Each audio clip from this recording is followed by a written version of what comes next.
Hey guys, we're here today to break down some designer myths. Designers discuss.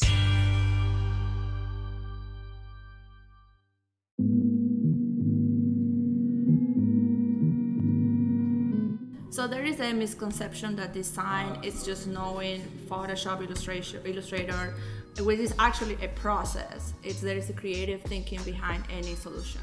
Yeah, and at Crema, we spend a ton of time before we even jump into design, working on the process, and even outside of design, just strategizing. We have strategists that we work with, the developers always in those conversations. There's a ton that happens before design happens that's really important to the final design.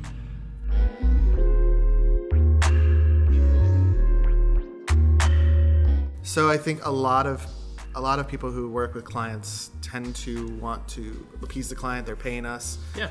So they always kind of go to the whole adage that the client's always right.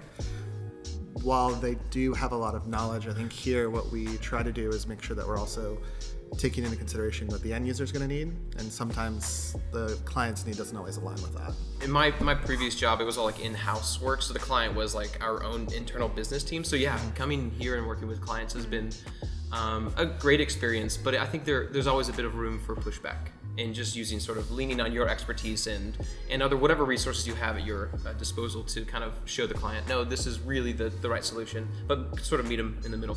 And there's some times where a client has a need or a desire, but we're also balancing not just the user, but development needs, timeline that they might not have insider knowledge about, so we can kind of help them navigate that and come to a compromise or a middle ground.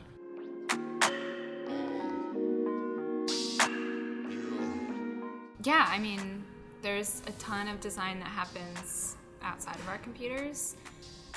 We kind of talked about this in another myth, but there's the strategy sessions that happen. We do a lot of whiteboarding and sticky notes and all sorts of stuff as we're brainstorming ideas. And then once as designers we actually start designing, a lot of us start with paper and pen and our sketchbooks, creating wireframes or even just mind maps, trying to connect ideas.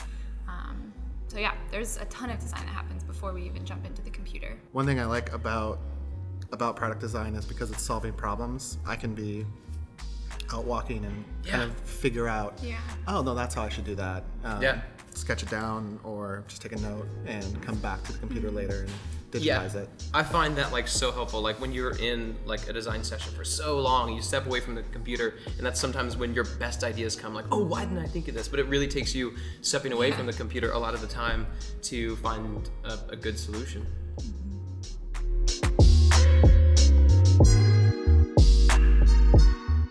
That's not true for me. I don't know about you guys, but for me, I actually get a lot of my best ideas when I'm working directly with a strategist or with a developer.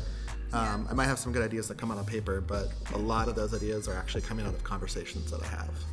Something I've been doing a lot recently is small meetings or conversations with developers and even whiteboarding things and wireframing with them.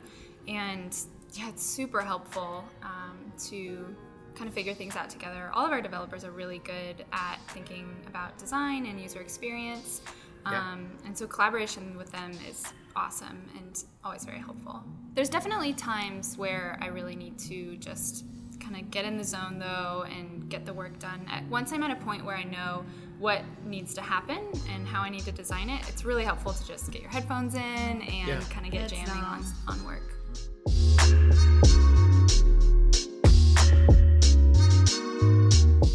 Yeah, I would say that they're either like equal parts or more weighted toward the front side of the design.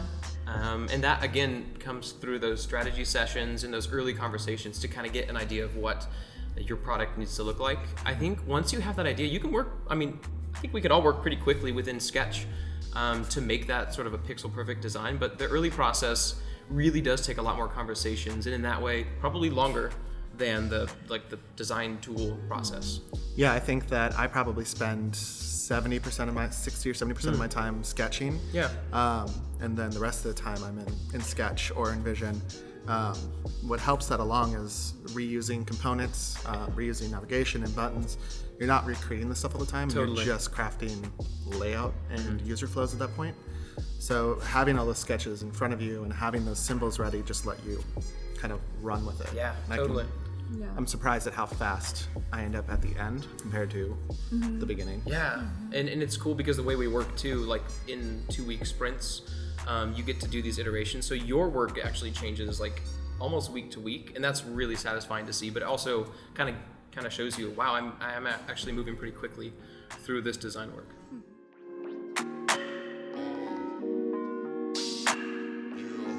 So that one is that design is not only making things pretty, there's actually form and function. Things need to be usable. If not, they don't have any sense or any meaning. So there is this misconception that designers only do pretty things, when in reality we are creating usable products for the end user.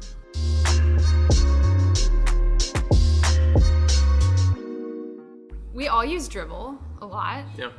for inspiration, but I feel like there's kind of a running joke amongst designers that Dribble is like a lot of pretty things that probably wouldn't work well in Yeah. reality. It's like the concept car Yeah. of the design world. Yeah. It's like things that are really gorgeous, but to go and build them, there I think would be a lot of limitations. Yeah.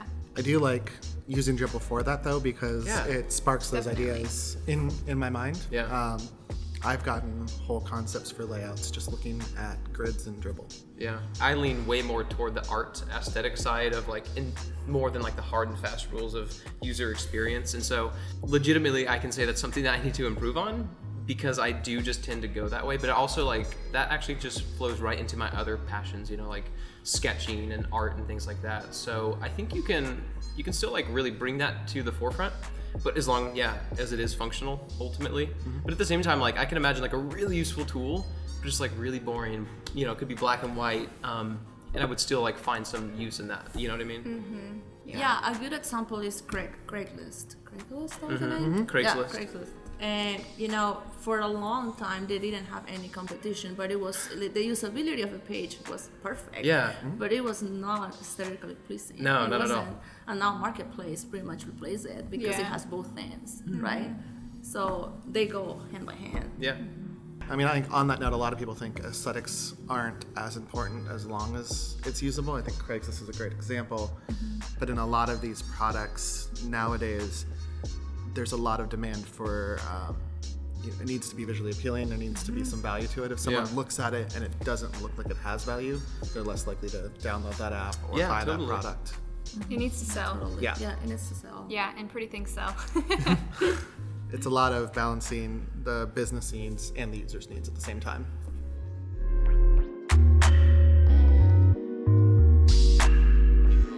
Just all say no. Nothing is original on 2018. Yeah. I think that was true centuries ago. Like, there's no original idea, it Yeah. seems. But it is always helpful, in my experience, to go out and see what exists. If you're building a tool, you want to see what you can and cannot do, and certainly take inspiration, but at the same time, make sure you're not copying exactly what somebody else has done. And so, like, when I go in to do design work, if I see something exactly like I've built, I mean, that's just a coincidence, But if you see something that inspires you, at least take some liberties with that and make it your own, right? Instead of just directly copying. You can't just lean on and say, oh, there's no original idea, so I can just take this. Yeah, but on that note, there's no need to recreate a table or recreate navigation. Yeah. There's a lot of things that are already pre-designed for us that we can kind of take and run with. Totally. And then, like you said, add some tweaks or take some liberties with it. But going to something like Dribble allows us to kind of gather all that in one spot. Yeah. And it's important too to use those design paradigms because they're experiences that people are used to and familiar with. Yeah. And if you go and switch it up and do something entirely different, it can sometimes hurt your usability because people don't know what to do. I think the important thing too, though, is to keep innovating. Even though there are paradigms and ways that we do things right now, doesn't mean that we can't explore new ways that might be better for users. So there's definitely a balance. Thanks for watching. Give us a thumbs up if you liked the video. Remember to subscribe to see more content from Crema in the future. And if we missed any other myths you know of or stereotypes about designers, go ahead and leave them in the comments below.